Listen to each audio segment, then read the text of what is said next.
The issue of violence in schools is one which demands attention, and joining us now to tell us about some of these strategies being implemented to prevent gang activity amongst our youth in schools are Director of Safety and Security in Schools Unit at the Ministry of Education and Youth, Richard Troupe, and the National Safe Schools Coordinator, CSSB Inspector Tanecia Johnson. Good morning, Richard. Good morning. Morning to you both. Good morning. Good morning. Happy to have both of you. Gangs in schools,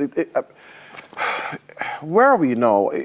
Are we talking about school groups that have associated or formed themselves into a gang, or is it that we're looking at a situation where they're being recruited by community gangs and now are taking those that bit of trouble from the streets into the schools?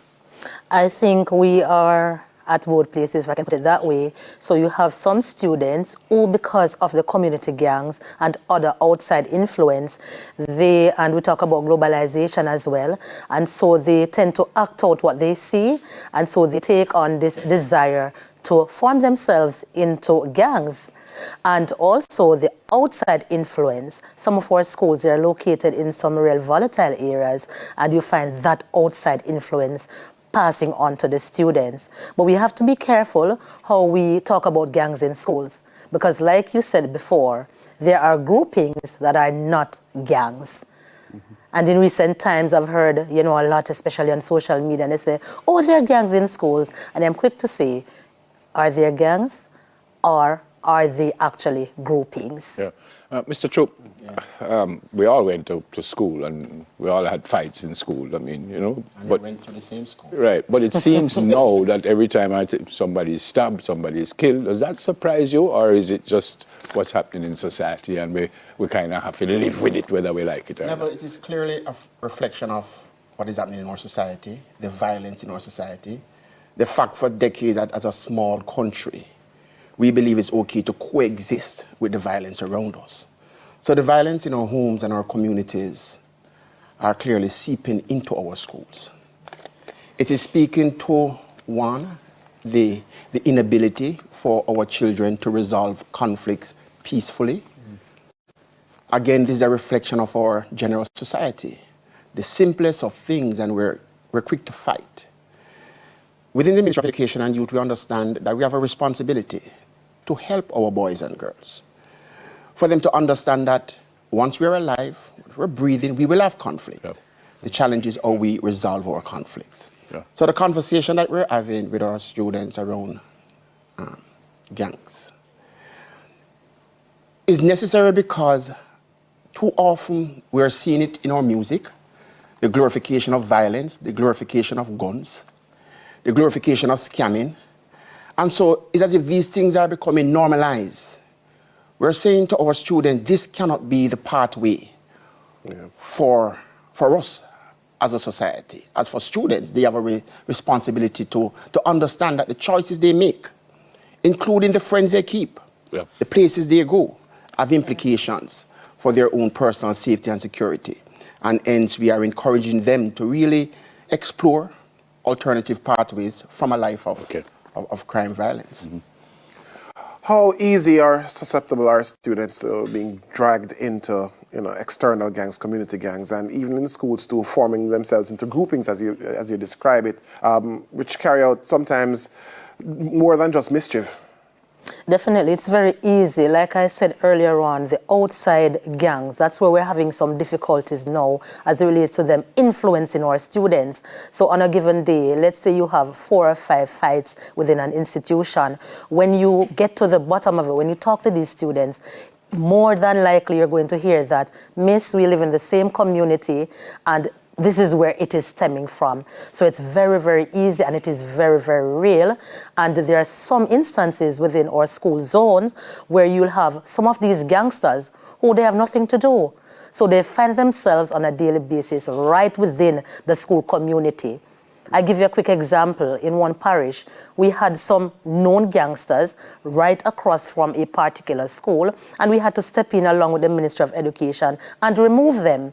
So it's as if they were keeping a class across from the school, very structured. So it's very easy. How do parents, because the children are clearly, there's a need for intervention. So how do, on the one hand, you recommend that parents intervene and, limit the influence that these gangs and gangsters can have on their children? And from the school side, how does the school help? So go ahead, Inspector. The parents, they need to communicate more with their children. And in the event that they don't know how to, because that is a reality in some instances, ask for help. From?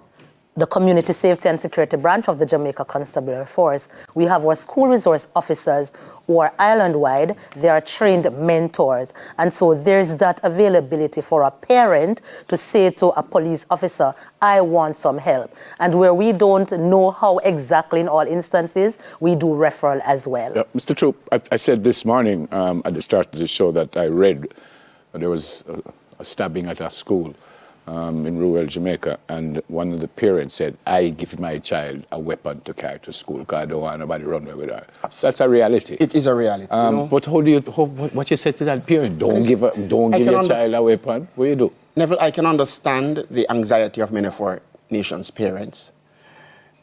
There is this thought that you send your children to school and it is not guaranteed. Many parents don't feel as if the child will come back home. Yeah, man. And so, yes, I do understand that anxiety, but two wrongs can't make it right. A child taking a weapon to school will not serve as a tool to protect him or her, but a tool that can further endanger the person's life. So we say to our school community, students often form cliques, form groups, yes, in a way to protect themselves. We have to ensure that within schools, we're creating that enabling environment where that fear factor is at its lowest minimum. So don't travel with a weapon, travel with a friend. Don't travel with a weapon, travel with a friend. Yeah. Choose your friends wisely.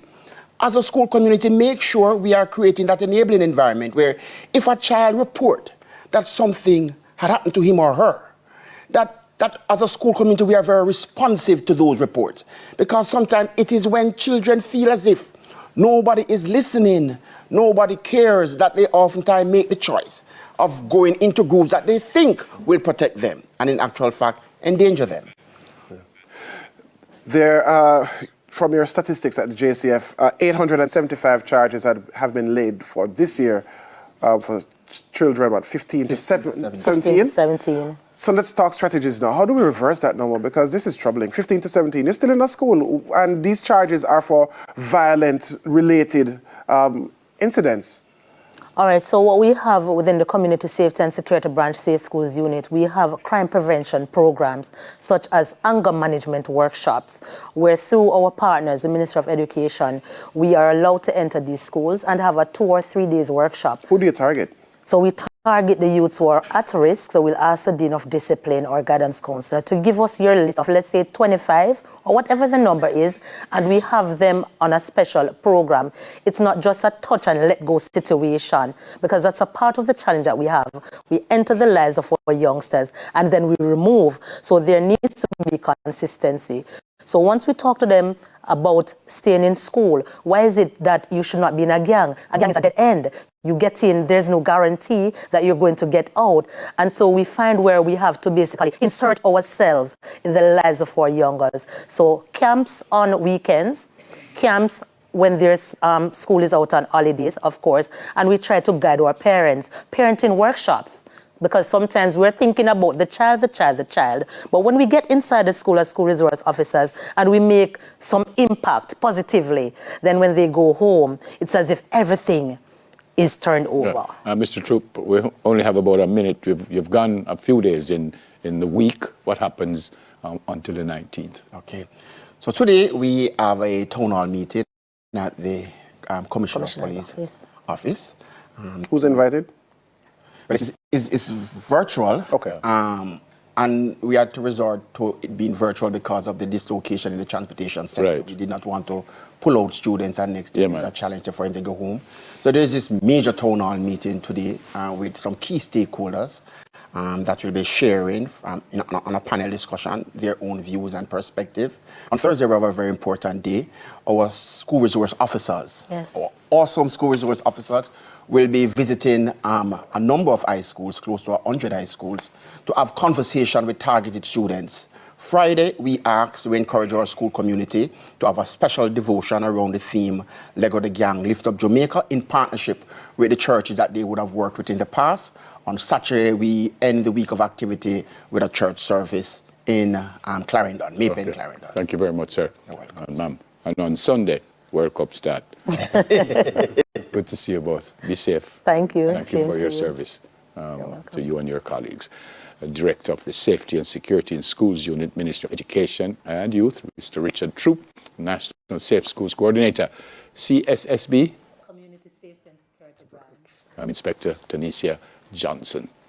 Thanks again for coming. God bless. That's right. After this, we learn about some of the ways UNICEF is helping to provide mental health and psychosocial support for children and adolescents. So stay with us.